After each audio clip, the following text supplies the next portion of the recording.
this episode on push-up. Hi everyone, my name is Mercy. You're welcome to this episode on push-up, and we're super excited to have you on this conversation today. So we all know that COVID-19 was a big shocker. Like none of us expected COVID to end the way it did. I can remember when because I have a 9 to 5, and then I remember us, getting people back and forth to say, we are, we have to start working from home. And I'm like, yes, like, I'm happy, working from home is not something that you see in this part of the world. And so I was very excited to, experience it. But down the line, I'm like, what is this? Like, we really need to go back to work, have interaction and all that. So, every one of us that we had our own share of experiences with COVID-19. But again, I'm not the mouthpiece for today. I have two intelligent and beautiful guests in the studio today. So first up, I have Dr. Dr. Gosio Agu. He's the head Department of Marketing, APSU, and Director of Gandhi Universal Services. Welcome, sir. Thank you so much. Mercy. My pleasure. Okay. Yeah, you're welcome. It's nice to meet you. And on the other hand, we have a woman, a female. Yay. Like female presidents. We're heading there. So her name is Pekilia Ojo, State Program Officer, Rasudin. Ma, we are very pleased to have you in the studio today. Same here. Thank you, Mercy. Good afternoon. It's a pleasure being here. Thank you. Okay. Um, Dr. Agu, can you like can you briefly share your experience during the COVID? Let's just jump right into the conversation. Eh, What was your experience during the COVID-19? Okay, thank you, moderator. Yeah, the COVID was quite an unpredictable event that occurred, but it was a surprise package to every living soul worldwide. So personally,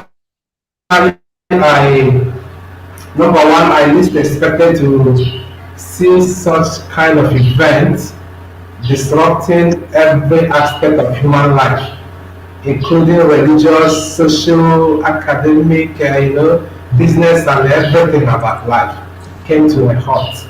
Okay, so the experience was both surprising, and then apart from the surprise, there was also an element of fear. Okay, because I had already concluded that the world had ended. But Yeah. yeah, to my greatest surprise and by the grace of God, we are still here. It was also a moment of learning a lot of activities, that one was unable, okay, to do because of series of engagements pre-COVID. Okay, so staying at home offered me a lot of opportunity to learn some pastures that I was never planning to learn. And also academically engaging in some trainings online and all that. So it was quite both surprising, full of fear, and then some elements of new things learned. Yeah, thank Mm, you. great. So it was a mix up of different feelings for you. Yeah. Okay, Mrs. Peculiar, we'd love to hear from your own angle. Okay, for me, it was a shock. Actually, it was a shock because nobody saw it coming, and Yeah. I can tell you that every living thing was affected in a way. Yeah. It started like a joke. We started hearing COVID-19 in January, watching the news. We saw on CNN, we saw a lot of things. And we never knew it would come that close. Like we felt something. It was It was one of too those far. Asian flu or something that'll be contained there. So when it started in Nigeria, it was really shocking. And we started hearing of people dying. it was really a trying phase. And for me personally, that lockdown was like, we didn't know how long it was going to last, and it was really, really trying that period. So COVID-19, it taught me a lot of things personally, got me closer to God, got me closer to my kids, and helped me to actually think deeply into different aspects of life. So that was it for me actually. Okay.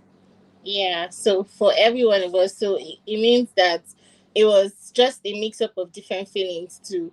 Like Dr. Agu said, it was, I mean, surprising, there was fear, there was everything mixed up together. Yeah, But there's a big part of life that each and every one of us cannot ignore, which is making money. Oh, kudi, in yeah, whatever language you definitely. choose to say it. Money is like Yeah, money puts food on the table, money pays for school sure, fees, money, definitely. provide stuff for everybody. And then another part that COVID brought was the high rise of things.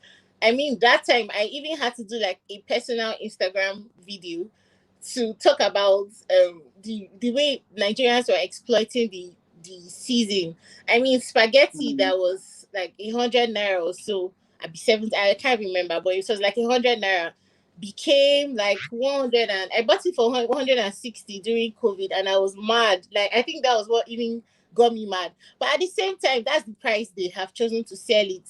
What you need to do is to increase your buying ability or your buying capability.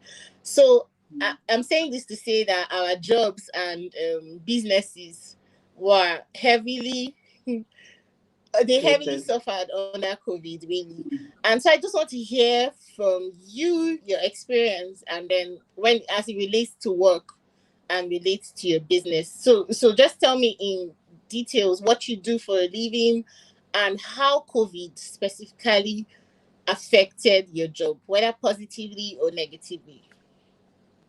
Okay, for me, I'm a state program officer for a project running in Plateau State.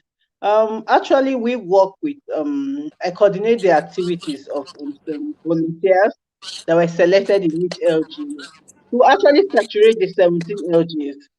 COVID actually affected us because the activities of these volunteers is going door to door to ensure that women get this family planning method. So this project on family planning. So we are trying to increase the accessibility, acceptability of family planning to women. For some women who are challenged, or some women who are in difficult terrain, or for one reason or the other, they have not been able to go to the health facility to get um, their family planning option. So we actually do door to door with these volunteers. It's been done in the facility too, in the health facility too, but we try to reach a larger coverage.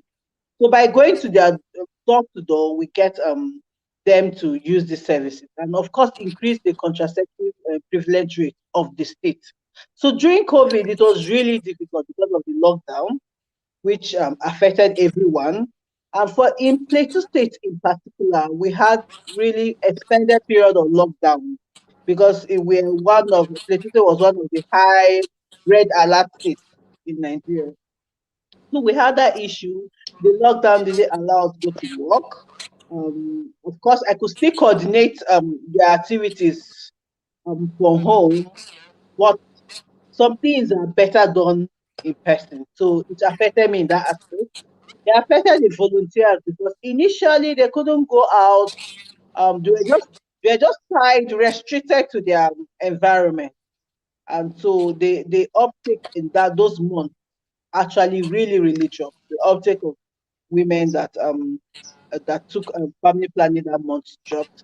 But surprisingly, it has the good side because when they were within their environment, they had no option that to bond and really go to house within their environment that the restrictions of lockdown didn't affect. So they were able to get a lot of clients there. And those clients, because those women couldn't go to the health facility at that period, they fell back to the community volunteer. So it was an advantage too. because there we're able to get a lot of clients too within where those volunteers work. The downside to it is that these volunteers, they're just 4 per LG. So anywhere where they Wow. are located, yes, they got a lot of clients there. So they had it created a good database for their clients. So they had clients that they could keep giving revisits that were coming from revisit. So they established that relationship for them with most of their clients. So I will say it affected us both positively and negatively at Okay. work. That's really great. Let's bring Dr. Agu back in the conversation. So we also like to hear your own perspective as to how COVID affected your job or your business.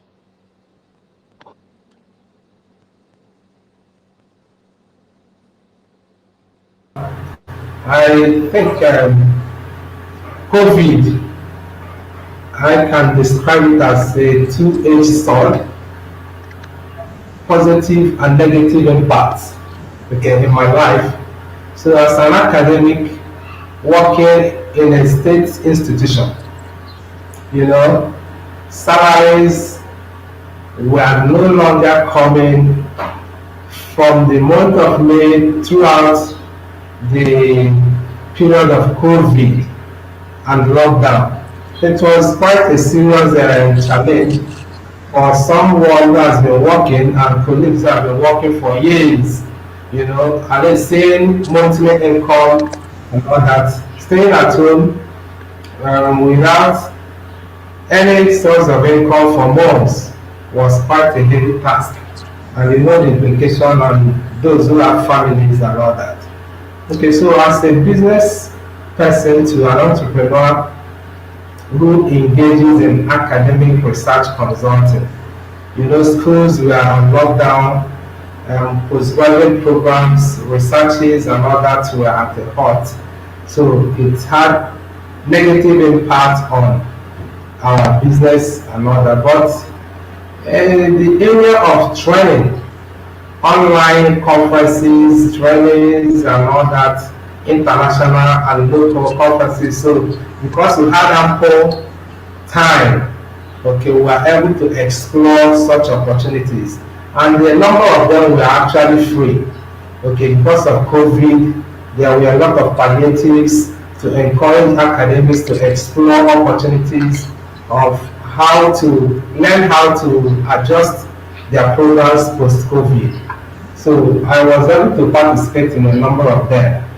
Okay, here in Imo State, it was not easy, but we thank God that we are here today. Like I said, I did mention some time ago, the real winners of COVID are those of us, by the grace of God, who are alive today to talk about what happened during the COVID era. Okay, so um, the negative impact notwithstanding, being alive today, talking about what happened during COVID, makes one happy and they will give thanks to God. Yeah. Yeah. That's just a pretty good Mm. experience. Mm. But also to follow up on the conversation, what are some of the trends? Like you mentioned, people now going online, and you know that we are doing this to address or to talk to young people to boost their confidence, because a lot of young people are at the point of kind of confusion. I mean, they don't know what next to do. Some already know what to do and they're hopping on trends and they're succeeding. But some others are just, they're just trying to struggle to find their feet again. So, what are some of the trends you have noticed during this after COVID that you would advise young people to hop on and take advantage of and make a living out of it? Mrs. Peculiar, please. Okay. Um, we can't deny the fact that some people really cashed out during the COVID period, while a lot of businesses were closed down. I can personally relate to some businesses with people close to me that were closed down because of it. But if you look around, I know not only in my state, if you look around, you see a lot of people getting ideas from COVID related things. Like you can see that they sell a lot of masks everywhere. Yeah. You see masks everywhere, and that's really that. I saw someone today. I had to buy it because I just felt like I to encourage the young guy, a very young boy selling masks. So people jumped on that bandwagon to start selling masks, and they use that to get their little income. I don't know how much they make from it, but whatever it is, Yeah. something, nothing. So And that you could was also also see an them doing like different styles, like yeah, Ankara mask, yeah. all this Uh, creative stuff. Yes, and so people even thought of it really well to go as far as making for smaller children. Because when kids resume initially, it was difficult because they couldn't wear the adult size masks. So they started making them in different sizes, considering the shapes of faces and the size of adults and children. So that was also very, very good. So young people can actually jump on different opportunities, like as we said this Max thing is just one of them. There are just different ways. So many things went online. Businesses went online. I know a lot of people that made a lot of money from Twitter that period, from Yeah. Instagram. Most things were no longer physical. Of course, I know the government have been screaming cashless society. That was the period where we actually activated it.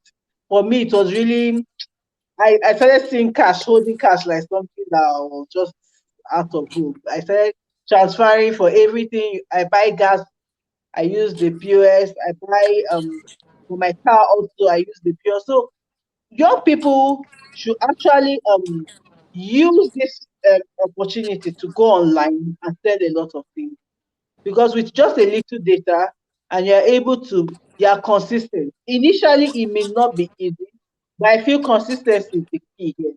You are consistent and you're selling something that is worth it because one way or the other, we've all bought things online that we don't like.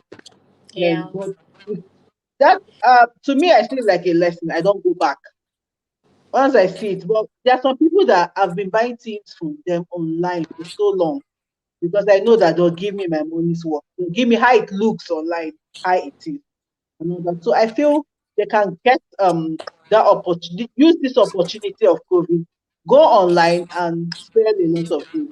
People sell, I see so many things being sold online now on Twitter, things as cheap as 500, things of 1,000, earrings, different things are being sold online. So I feel young people should take advantage of this opportunity now because most people, COVID made us to spend a lot of time online and we discovered a lot of things that period. We didn't know. I've never been a Twitter person, but I became one during the COVID lockdown. So I feel they should take advantage of what is happening now and continue. So get through the online means, get a large audience. Even if it's not even large, even a small audience is okay. Begin to sell things online and make money from there. Okay. Thank you very much. Thank you. That's just a very great conversation because everything is online right now, like every even to the Mm, smallest thing that you can think about, buying a remote control, you can get that online and mm, order it to your yeah, home. Food, I ordered a lot of food during COVID because the food at home became boring, and then you yeah. buy food and stuff and it gets delivered to your house. So there are different opportunities online, and then a lot of platforms like Twitter and especially Instagram, they've started Mm, commercializing content. So if your content is great and then you have large follow, maybe not too large followership, but right, yeah. you have quite a number of people who are interested in the Mm. content you produce, then you're going to get paid for it. So it's just a great opportunity. I don't know whether Dr. Agu, do you want to add something for as an advice?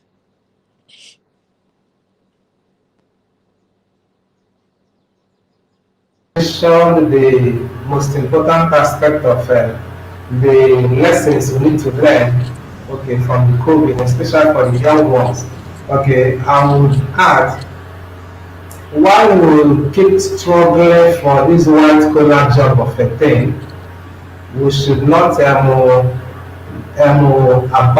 the entrepreneurial vocational aspect of life. Okay, we need to lay our hands on entrepreneurship, even if it is at the micro level. Okay, you see, during the COVID, a lot of teachers, private school teachers, were lamenting. Okay, state government workers were lamenting because majority of these people depended on internally generated revenue to pay salaries. And because of the sit at home, people were not going out, money was no longer coming. But during the first reopening of Nigerian economy, okay, micro entrepreneurs were actually leading. You see a petty trader who goes out every day, he or she comes back with some money. But a salaried income earner who hasn't received any salary was more or less a beggar at that period.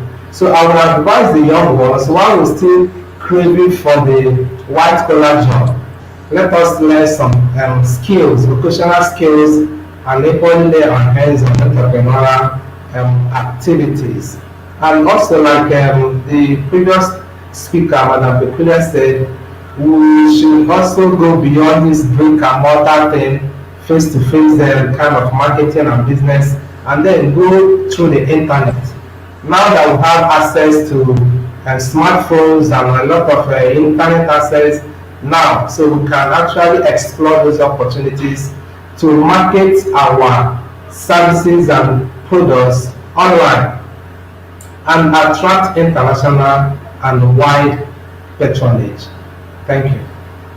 Okay, while we are still having that thought in our head, Dr. Abu, can you specifically tell us some fields that we can venture into?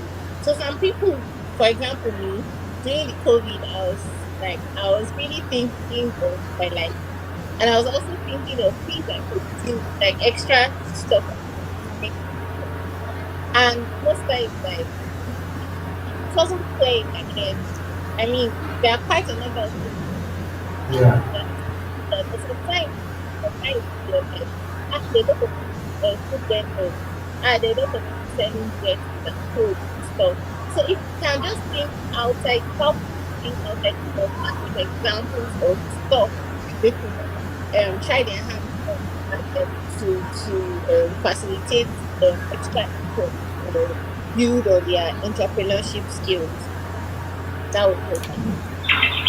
Okay, I think one of the researches I conducted during the COVID, okay, I was able to find a drift towards what we call the Igbo Traditional Business School. I'm sorry I'm using the Igbo as an Igbo person. Okay, when you check Sylvia Tella Francis publications, you see my submissions on the growth of the Igbo Traditional Business School. The Igbo Traditional Business School is the olden days what we call Iba Odibo, Iba boy, apprenticing kind of skill, learning, schooling, where the mentor teaches the mentee for some years. So during the COVID, before now we see that practice as mainly for school dropouts or for those who are unable to cope with education. But during the COVID, a lot of university students enrolled during the first reopening of the Nigerian economy. So because university students were at home, majority of them were pushed by the parents' guidance, encouraging them to enroll into some of these skills acquisition and learning. So especially the fashion industry in Nigeria is booming. Okay, before now we left it in the hands of those who never entered the universities. But now a lot of university students, graduates have entered into the fashion industry, bringing it online, showcasing what you know. So those fashion in terms of clothing, makeup, mathematics and all that. Okay, some of the petty trades we also neglect. People are actually making wealth through them. So I am encouraging the young ones, especially those who have passed through the walls of the university, to be bold enough to venture into these areas and explore the opportunities that are there. Nigeria is a very good market for the youth. So because we have over 45% of Nigerian population who being below 30 and they are youths. So being a youth, you should equally understand what your mates want. No matter how local your product might be, but give it the touch of a youth and market it online. You see the large market that will follow. So I'm encouraging young ones to venture into some of these neglected areas of entrepreneurship and make their wealth from there. So, okay, are you there? Yes, yes, I can hear you. Okay, so that area of research consulting, especially the academic research consulting, we are lacking hands there. Let me give you an instance. Ask a class of maybe 200 students in final year to do their projects and submit within 6 months. That class of 200, you find out that over 80% will be afraid how to go about it. I don't know if you understand. Yeah. So I am encouraging the youths, especially those who have interest to venture into academics, to tap into the research consulting opportunity in the academic sector and make the wealth therein. Students, undergraduate, postgraduates, all of them are willing to be mentored to receive that consulting services, but very few people are there, okay, to provide it. It only needs or requires about 3 to 6 months mentorship and training.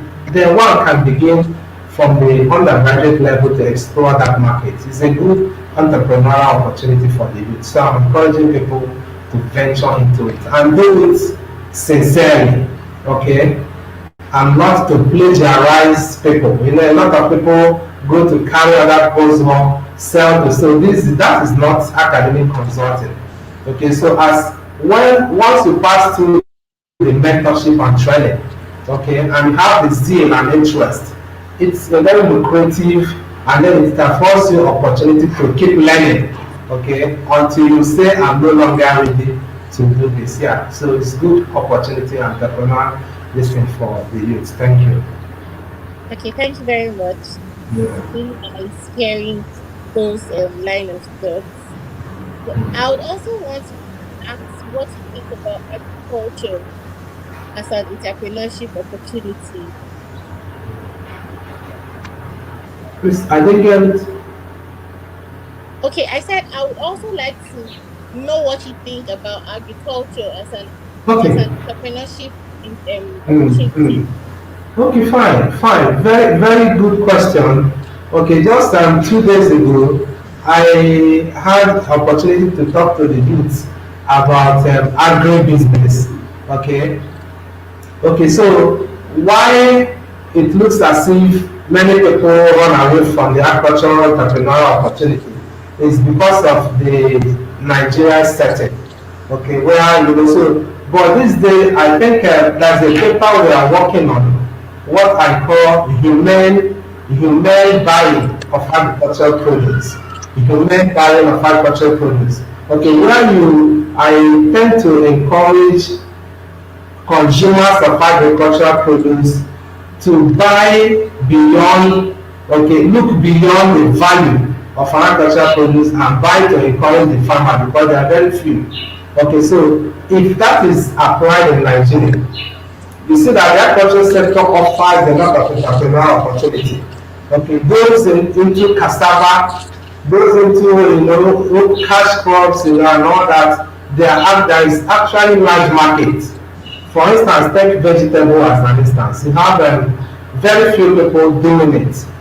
Okay, so a lot of people that if you ask Nigerians how many who are farmers, you see a lot of people that will list down their name, but the truth is that majority of these are political farmers who are just there to explore government, government laws and all that. But very few of them are real farmers.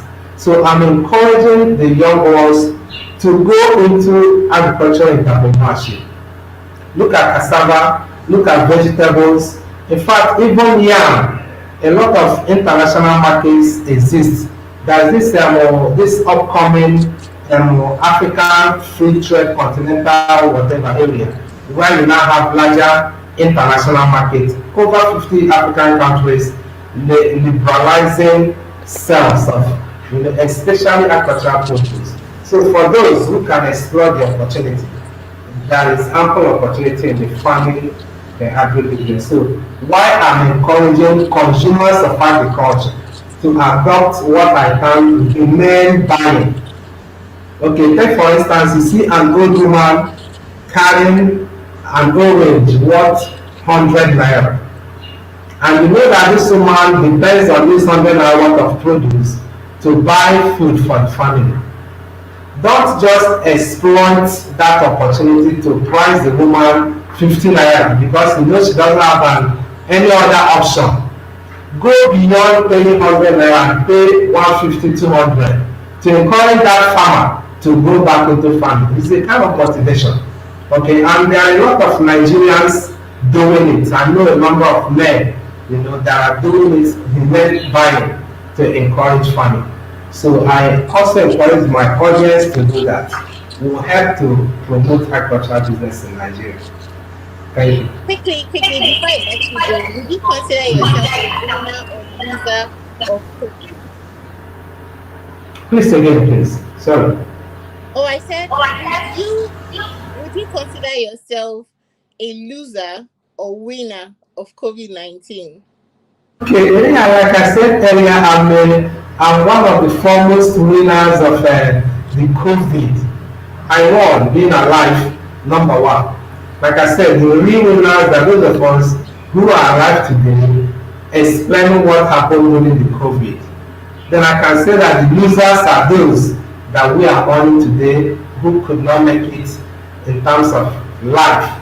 Okay, so in the area of learning, I also learned a very fresh skill in my research area. Is a new analytical skill, smart PLS, structural equation modeling.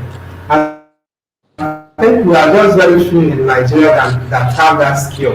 And by the grace of God, I have been using it to enrich my research work and also my consulting services. So give and take, I'm a winner, even though I still have some salaries unpaid during the COVID. Because at the time we are going about 8 months, no salary because my university depends mainly on internally generated with very few subvention from the government. So but thanks to the vice chancellor who is now trying to clear those backlogs. So if you look at it from that angle, salaries are not coming back. That doesn't make me a loser. I'm a winner by the grace of God. And so Okay. thank Thank you you so very much. much.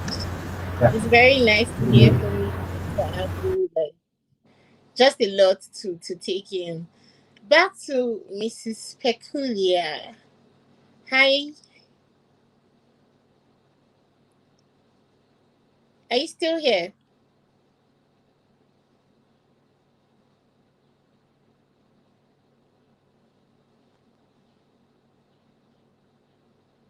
Did we lose her?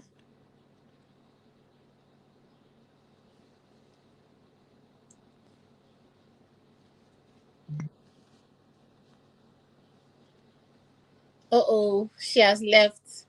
Okay, so just to wrap up the session, we've had a lot of wisdom from our guests. We've heard that COVID should not be the end of the world. We should, strive to go into entrepreneurship, even if you still have your 9 to 5 job working for you. Entrepreneurship cannot be it's something you cannot do without because I mean you need extra income And just in case something like this comes up again, at least you have something to fall back on. We've also heard that online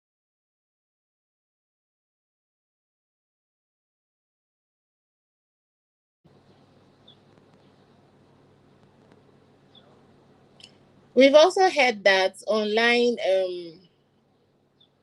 we should explore the online aspect of the world, because everybody's going digital right now. Businesses are going digital, and every most of our we can bring our businesses from offline to online. So let's explore these opportunities and become winners of COVID-19 and not losers.